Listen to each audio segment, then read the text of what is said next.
Heyrðu, við ætlum að ræða breytingar á veiðigjöldum sem eitt af allra stærstu málum ríkisstjórnarinnar og var kynnt fyrir helgi og verið svona í umræðunni síðan þá. Mætt harðri andstöðu stórútgerðarinnar sem að beiti fyrir sig SFS, samtökum fyrirtækja í sjávarútvegi, hart gegn þessu og við svo sem sjáum það líka á mogganum að það verið að draga upp kunnuleg stef í andmæli við þessu. En hingað komin Arnar Atlason sem framkvæmdastjóri Thor fiskvinnslu en líka formaður samtaka fiskframleiðenda sem að maður skýtur oft við svona til útskýringar að það séu fiskvinnsla sem að ekki útgerð á ekki kvóta. Þannig að þú vinnur í fyrirtæki sem kaupir allan fisk á markaði? Allt okkar hráefni kemur af fiskmarkaði. Já. Og kannski að þú ert að skjóta inn í að þar að leiðandi greiðum við hæsta verð fyrir fisk sem greitt á Íslandi. Já, og en eru samt í fiskvinnslu á Íslandi? Við erum eingöngu í fiskvinnslu á Íslandi og talandum að skjóta inn í við skilum hagnaði af okkar rekstri. Já, en hvernig líst þér á tillögurnar svona almennt og yfirleitt að breyta reiknireglunni á bakvið veiðigjaldið? Hvernig slær þetta þig? Ég hef lýst yfir áður að ég styð frumvarpið þó svo að þetta sé ekki leiðin sem að ég hefði valið. Stóra atrið í þessari umræðu allri það að þannig viðurkennt að stærstu útgerðir landsins sem að halda á veiðum, vinnslu, veiðiheimildum og þessari löngu samþættu virðiskeðju að fá afslátt af fiskverði. Og akkur þessi viðurkenning á þessu svona mikilvæg? Jú, það vegna þess að þannig eru leiðir eða þetta orsök þess að þjóðin snuðuð þjóðarhaginn. Hún snuðuð í formi þess að veiðigjöldin minnkuð, það það sem til grundvallar frumvarpinu, sem sagt verðlagningin vitlaus og það svo margt í sjávarútvegi sem reiknað út frá þessu verðlagi eða verðlagningu. Þessari vitlausu verðlagningu. En þetta hefur ýmsar birtingarmyndir. Ein svona gagnvart ykkur sem að í kaupi fisk á markaði og þurfið að vinna hann og selja hann á það háu afurðaverði að skilið hagnaði. Hliðin á okkur kannski fiskvinnsla sem að kaupi fiskinn á töluvert lægra verði. Getur munað miklu. Það munar mjög miklu. Gefur mér svona aðeins hugmynd hvað gæti það munar miklu? Já, byrjum á grunnunum í þessu. Að í síðustu kjarasamningum sjómanna sem að mínu viti eru svona hálfgerðir nauðungasamningar eða nauðasamningar vegna þess að sjómenn hafa alltaf skekta samningsstöðu að mínu viti. Við búum við gamla skiptikerfið þar sem að þeir fá ákveðin hlut á aflaverðmætinu og þar alveg þetta það launagreiðandanum, útgerðinni til hagsbóta að uppgjörsverðið sé sem lægst og ef að þeir þyrftu að greiða laun samkvæmt markaðsverði þá væri launakostnaður þeirra hærri. Í síðustu kjarasamningum var samið það að afsláttur sem þessir aðeilar fá sem að landa hjá sjálfum sér væri 20%. Að viðbættu 5% sölukostnaði, þess að 25% afsláttur, það samið það í síðustu kjarasamningu sjómanna. Þannig þetta svona... Þannig þú ferð á markað og kaupir þorsk, segjum að ég eigi bæði fiskvinnsluútgerð og ég sjálfur mér á 25% lægra verðið heldur þú kaupir. Já, sem sagt að 500 króna verði sem ég greiði fyrir þorskinn, segjum það, eða 600, getur leikið okkur að því, yrði þá 450 króna verð í vinnsluna sem þú heldur úti, sem eigandi lóðrétt samþættarar útgerðar. Þannig ég þarf að borga mun lægra hráefnisverð. Við erum í samkeppni, ég býst í við. Þetta samkeppni við fiskvinnslu útgerðarinnar. Við erum það að sjálfsögðu. Við erum bara öll starfandi á sama markaðssvæðinu. Mismunandi vöru auðvitað. Við erum í stöðunni eins og naktakonan að neyðin hefur kennt okkur að spinna og þar að leiðandi eru þessar vinnslur eins og við erum að reka. Það eru allar búin að búa sér til einhvers konar sérþekkingu, finna sér einhverjar hólur og spila á markaðin eins og mögulega unnt. Og þannig aðstaða okkar ólík heldur en þeirra en auðvitað eru öll í samkeppni. Og þið búið þá til vöru sem að vinnsla útgerðarinnar sinnir ekki eða nýtir háefni sem að hentar kannski ekki í svona stóru vinnslu þeirra. Af því að meginþorrin fer í gegnum fiskvinnslu sem útgerðin á. Já, mikil ósköp. Við búum við það í dag á Íslandi að það eru búið að sveifla svona í kringum 100.000 tonn á ári sem selt er á fiskmörkuðunum og það hefur verið á undanförnum árum í auknum mæli bæði þaðan og frá vinnslunu, samþættu vinslu útgerðarfyrirtækjunum að fiskur er að fara í auknum mæli í útflutning, óunnin úr landi. Þannig að meiri sig á fiskmarkaði. Það koma einhverjir og kaupa fisk á markaði og flytja nú til vinslu erlendis. Já, það er að aukast og það er enn annað dæmi sem hægt að ræða í öllu þessu samhengi. Það eru uppi, myndi ég segja, hótanir frá þessum samþættu útgerðar og vinnslufyrirtækjum að með hækkun veiðigjalds þá munu þeir ákveða að setja bara fiskinn. Af því þetta er bara ákvörðun. Þetta er ekki stjórnvaldslegt eða markaðslegt eða eitthvað slíkt. Þeir eru bókstaflega að hóta því að þeir munu setja meira af fiskinum. Þeir eru að tala og eru að hóta því að þeir munu skerða þjóðarhaginn. Af því að þjóðarhagurinn er bein afleiða af því hversu mikið er unnið hérna innanlands. Ekki bara hversu mikið er úthlutað í veiðiheimildum, ekki bara hversu mikið er veitt við landið, heldur líka hversu mikið við gerum úr auðlindur okkar. Og þá áttu við að það fer út í laun til fólks og ýmiss konar annars kostnað sem að hríslast samfélagið sem að myndi hverfa ef þetta er flutt til útlanda. Við getum bara að leikja rökin eru þau að þau segja ef að við að borga markaðsverði að þá getum við ekki rekið vinslu með hagnaði. Þess vegna verðum við að bara selja þetta út úr landi þar sem að laun eru lægri og það er hægt að búa til afurðir sem að standa samkeppnismarkaði. Ef að við að borga fullt verð og íslensk laun að þá gengur þetta ekki upp. En er þetta ekki akkurat það sem að þið eru að gera? Það er það sem er svo ergilegt og eiginlega ekki ergilegt heldur bara, mér vantar bara sterkari lýsingar orð. Þetta er bara, gerir mann virkilega sáran og reiðan. Að ef að við búum við þannig kerfi sem er með þessum hætti sem við sjáum núna í dag, að þetta eru svona lóðrétt samþættar undirverðlagningakeðjur sem að undirbyggja allan íslenska sjávarútveg, að ef að fiskvinnslu hluti þessara samþættu fyrirtækja er svona lélegur, að þá kannski er það staðreynd sem blasir við að þau eiga ekkert að vera að standa í fiskvinnslu. Þá eiga þau kannski bara að láta einhverjum öðrum það í té. Kvótinn er á röngum höndum. Miðað við þetta. Og við búum við skortmarkað og fiskmarkaði. Fiskmarkaðinni komu til sögunar á 9. áratugnum og í dag er það þannig að ég get farið yfir félagsmenn mína og hort inn á við mörg þessi fyrirtæki er að keyra kannski á 20-30% mögulegum afköstum miðað við húsnæði, tækjabúnað og annað slíkt. Þannig að ég hef kallað eftir því stjórnvöld taki svolítið svona ákvörðun, taki svolítið í tauminn og segi við ætlum að sækja hér 10 milljarða í viðbót í gegnum veiðigjöldin en ætlum við ekki bara að sækja svo einhverja aðra 10 milljarða eitthvað á einhvern annan máta til dæmis með því að slá á puttana á þessum aðilum og segja við ætlum að hætta að vera hráefnisþjóð, við ætlum að vera allur pakkin, okkur vantar meira í ríkissjóð. Það þátt að tala að sé við lönduna sé skylda þetta verið unnið á Íslandi eða eitthvað.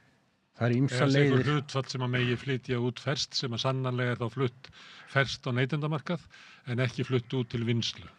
Til dæmis væri þetta ein hugmynd, ívilnun til handa fyrirtækja sem væru að vinna fiskir innanlands, sem væru að búa til verðmæti.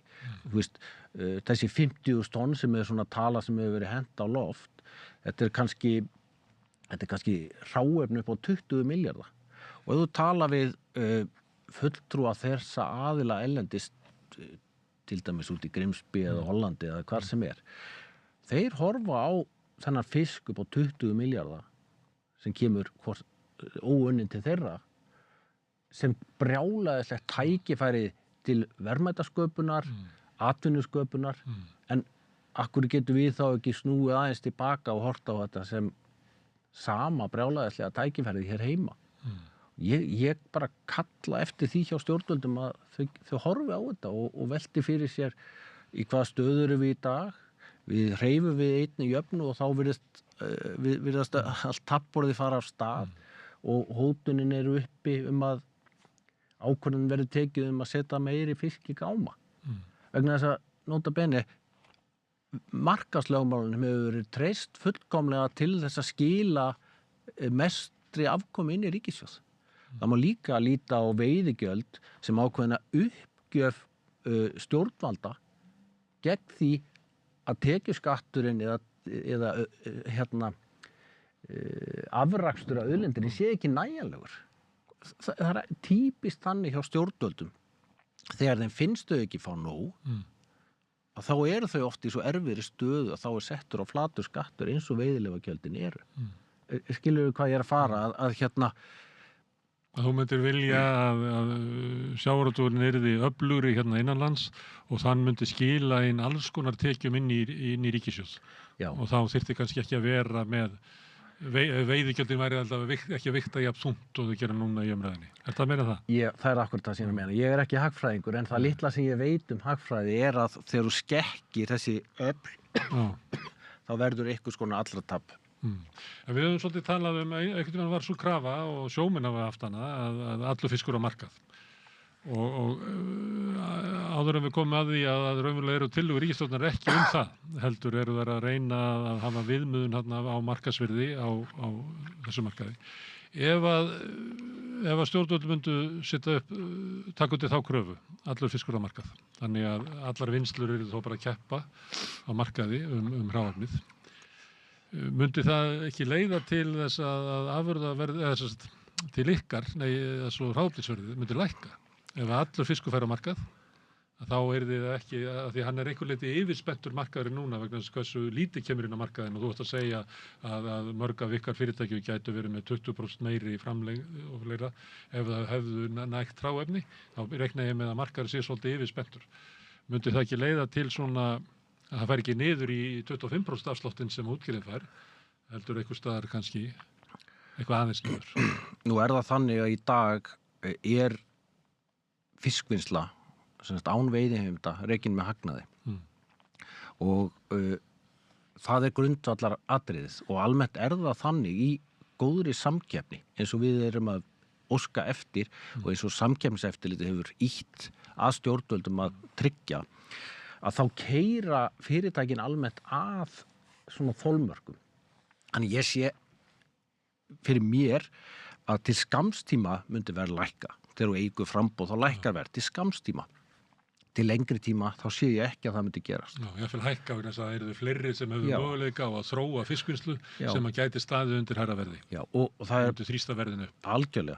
Og það er best í þessu sambandi að benda á það að áður en fiskmarkaðinni komið til sögunar, hérna svona í kringum 1980, þá var ekki þessi vinnsla í gangi sem að er í dag. Það var ekki verið að vinna hvers kyns tegundir sem að eru unnar í dag og seldar háu verði erlendis. Það var ekki verið að setja fisk í flug og svo fram til göttunum.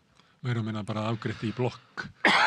Já, þannig að tækifærin koma úr framboðinu. Já, og selt í eins og var á Bandaríkjamarkaði sem að fóru oft í fangelsi og skólamötuneyti. Já, þannig að ég sé, eins og ég sagði hérna, að neyðin kennir naktri konu að spinna og hráefni hvers kyns er tækifærið. Það er rótin að nýsköpun. Það er endalaust hægt að greiða fólki fyrir einhverja nýsköpun en raunverulega nýsköpunin verður þegar tækifærin gefast.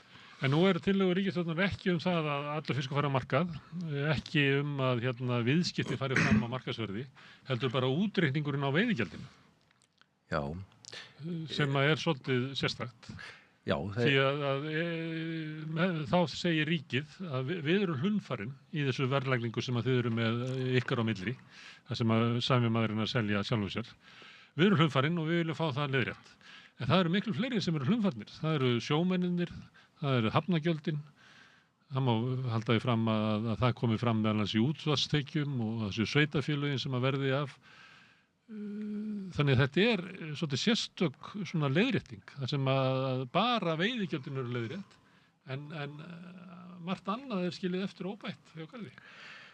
Ég fagnaði náttúrulega fyrst og fremst að stjórnvöld að viðurkenna það að þessi tvöfaldaverðmyndun í landinu óeðlileg. Ég fagna því fyrst og fremst og mér finnst mikið atriði að taka undir það. Þú vilt ekki andmæla frumvarpinu? Mér illa verið að gera það. En það samt eflaust hægt að leiða líkum að því að þetta sé fordæmisgefandi. Að í kjölfari komi með þessir aðilar eins og fulltrúar sjómanna, eins og fulltrúar hafnasamlaga, nú eins og fulltrúar ríkissjóðs eða sveitafélaga hafa náttúrulega einhverju leyti gert. Og það svona, mér svona umhugsað það að því vorum að tala hennar gámútflutning, að við erum með einhver 50.000 tonnarna sem kannski hráefnisverð ef við gefum okkur að það séu 20 milljarðar. Og þá getum við farið ennþá lengra og ímyndað okkur að þetta hráefni upp á 20 milljarðar gæti orðið að vöru fyrir 30 milljarðar. Og það myndi þá skila sér bara lóðbeint sem einhvers staðar á bilinu 2-3 milljarðar í tekjustagatti, staggreiðslu, útsvari og tryggingagjaldi. Þannig ég að segja, þar voru það 10 milljarðar og það alveg að sama eins og þetta sem að ríkið að koma með, sömu 10 milljarðarnir. Þannig að ég hefði valið þá leið að það væri bara farið í að leiðrétta, það væri bara eitt verði grundvallar eins og segir í lögum kjarasamninga sjómanna. Það myndi hafa gríðarlegar afleiðingar, það myndi hafa afleiðingar á laun til sjómanna og þar með útsvarstekjur sveitarfélagana, það myndi hafa áhrif á hafnagjöld, en það myndi líka hafa áhrif á uppbyggingu fiskvinnslu á Íslandi þar sem að væru fleiri fyrirtæki að keppa afurðirnar á sanngjarnari hátt sem myndi líklega leiða til hámörkunar á afurðaverði ef að menn trúa á eitthvað svona frjálsmarkaðar. Við trúum því öll að ykkur leyti. Við höfum mjög sterka trú á markaðskerfinu. Við höfum bara mismunandi trú á hvort að markaður sé frjáls. Oftast það bara þá sem á mesta peningi sem stýrir hún. Versti markaður sá sem sagður vera frjáls en svo alls ekki frjáls. Af því að þá ertu komið alls konar faktor inn í og veist ekki enga veginn að hverju þú gengur.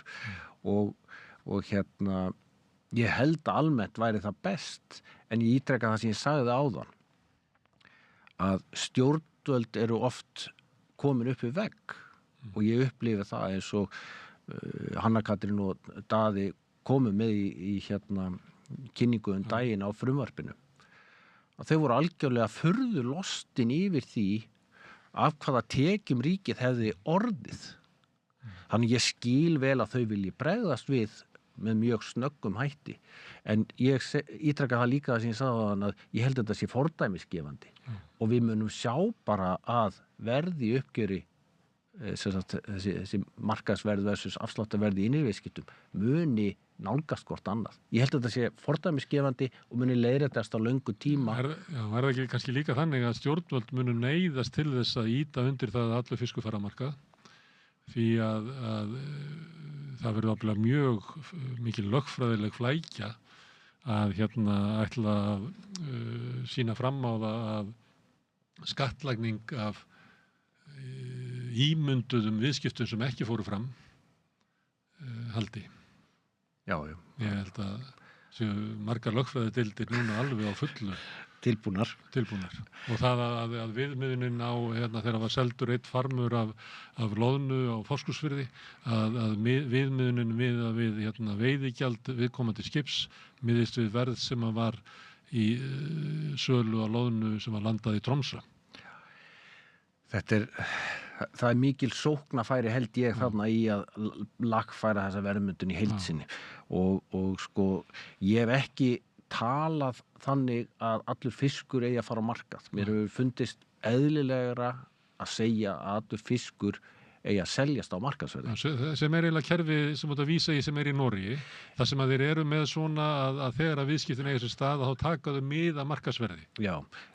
Í Noregi með ýmsum svona frávikum út af byggðasjónarmiðum og þannig að það óendanlega flókið kerfi en það samt, sko, hugmyndin svo að viðskipti fari fram sem næst markaðsverði eins og hægt Já, sko ég svolítið horfa á galla beggja kerfa og það ekki heldur eins og vísa til fullkomið í Noregi frekar en hjá okkur. Hjá okkur er hagur handhafana af því að halda afkomu útgerðar niðri og þar að leiðandi sjáum við útkomu tölurnar byggðar á því. Í Noregi er það öfugt farið. Að þar er vinnsla nánast keyrð niður á 0 út af þeirra kerfi.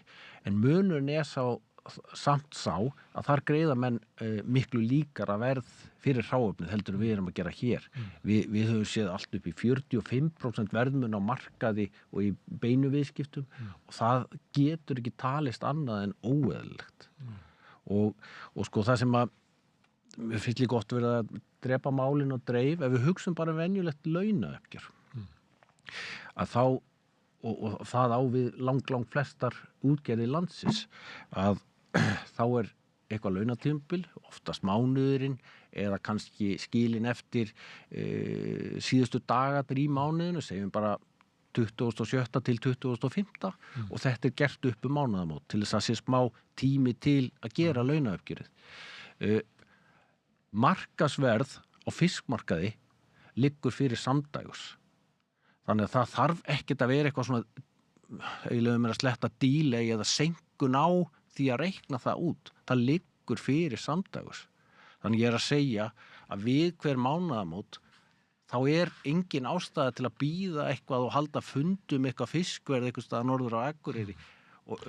Þá geti ég spurt sko, því að þá þetta er að leggja til að öll viðskipti miðist við markaðsverð eins og það er á hverjum degi. Sjómenn hafa lagt þetta til. En markaðurinn nógu öflugur til þess að það sé raunsætt verð? Ef að segjum að nú er ég að tala sem fulltrúi SFS sem að segja það að vísir er að landa hjá sjálfum sér og það duttu þarna inn bara sára lítill fiskur sem að þú og félagið þínir voru að keppast og verðið var alveg upp í rjáfri að þá er ég neyddur til þess að selja sko sjálfum mér verða á því háa verði og greiða hlutin og hafnagjöldin og allt saman út frá því sem er ekki raunverulegt markaðsverð. Hvað myndirðu segja við svona rökum sem að þú hefur örugglega heyrt áður?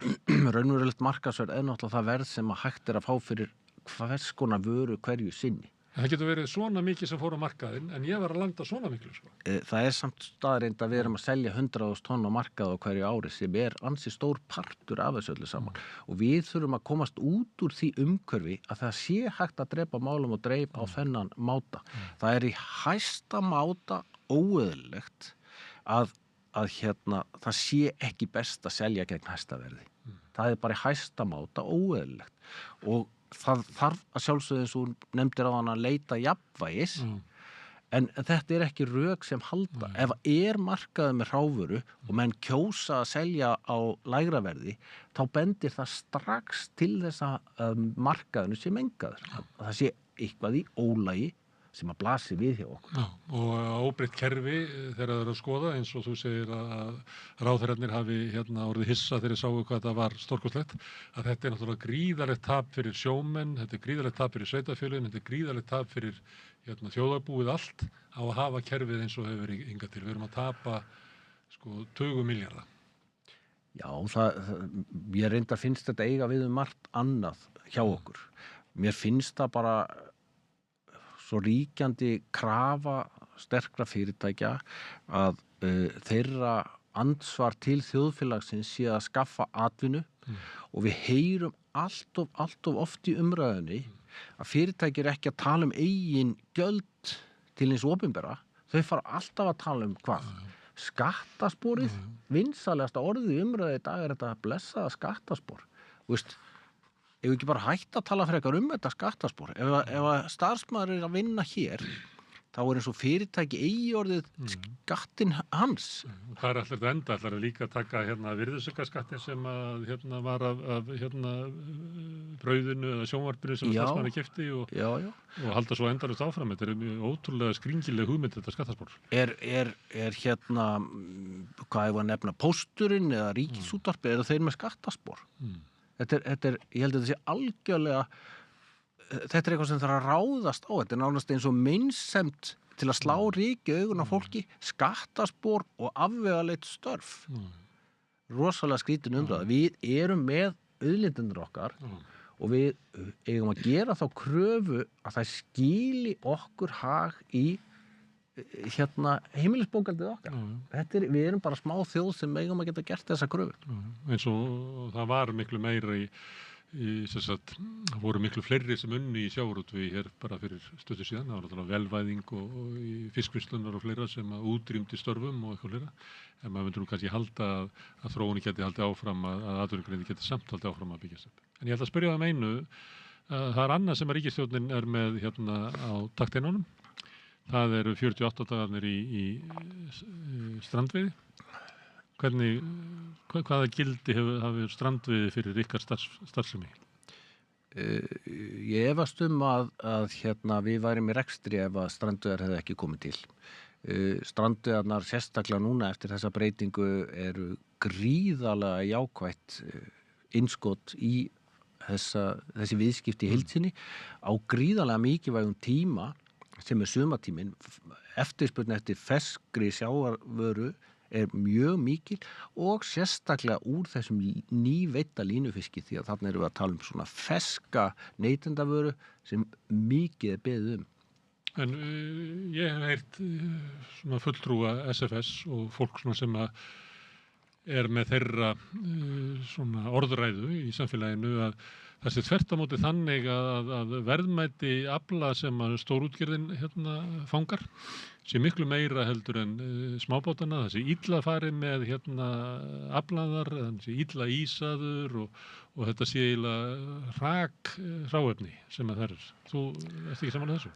Nei, ég bara skora á sömu aðila að bera saman. Þú hefur heyrt þetta er bara linnulega statið fram. Já, þetta hefur nú heldur gefið eftir og það er mjög mikil aukning á því að einmitt aðilar innan SFS kaupi strandveiðiaflann í stórum stíl, komi þegar þeir eru með eigin útgerðareikunleiti í stoppi eða slíkt og kaupi aflann til að fylla upp í vinnsluhólur hjá sér. Og ég veit það alveg, ég bara veit það eigin reynslu að þetta er í mjög mörgum tilfellum betri fiskur en aflinn sem þeir eru að koma með eigin skipum. Og ég hef mjög ítrekkað að því hann er nýrri og að því að veiðiaðferðin fer betur með fiskinn. Algjörlega. Þetta er ekki flókið mál. Þú ferð aldrei út í fiskbúð og sér þar 5 daga trollísa. Það bara stendur ekki í auglýsingum þeirra sem er að selja fisk. Það er aldrei talað troll og það er aldrei talað að það séu kannski alltaf vika frá því að fiskurum var veiddur. Það er ákveðin atriði sem við viljum ekki nefna. Við sjáum það líka bara á auglýsingum stórútgerðarinnar út í heimi að það er alltaf mynd af trillusjómanni. Það er ekki mynd af verksmiðju togaranum sem að... Nei. Ég er hrifinn af fjölbreyttum sjávarútvegi, en ég er ekki hrifinn af því þegar er verið að beita fyrir sig fölskum rökum og gagnrýni á strandveiðarnar eru að mínu viti fölsk rök. En ef það er verðmætara hráefni og þar af leiðandi hægt að búa til verðmætari afurðir, gæti það ekki verið bara þjóðhagslega hagkvæmt að ýta aðeins meira af aflanum af togaránum yfir í smábátana? Ég get snúið þessu við og spurt þig að hvernig er kerfið í dag? Kerfið í dag setur það í hendurnar á handhafa veiðiheimildana hvernig hann sækir aflann og kerfið í dag setur það ekki í hendurnar á handhafa veiðiheimildana að skila verðmætasta aflanum. Hvað er það sem hann stendur frammi fyrir? Það er að skila sem mestu í hans eigin vasa. Það er eina skilyrðið sem honum er sett til þess að spjara sig í samkeppni við aðra. Ég hef ekki séð rannsókn á því hvort það fari saman þjóðarhagur og best afkoma útgerðarfyrirtækja.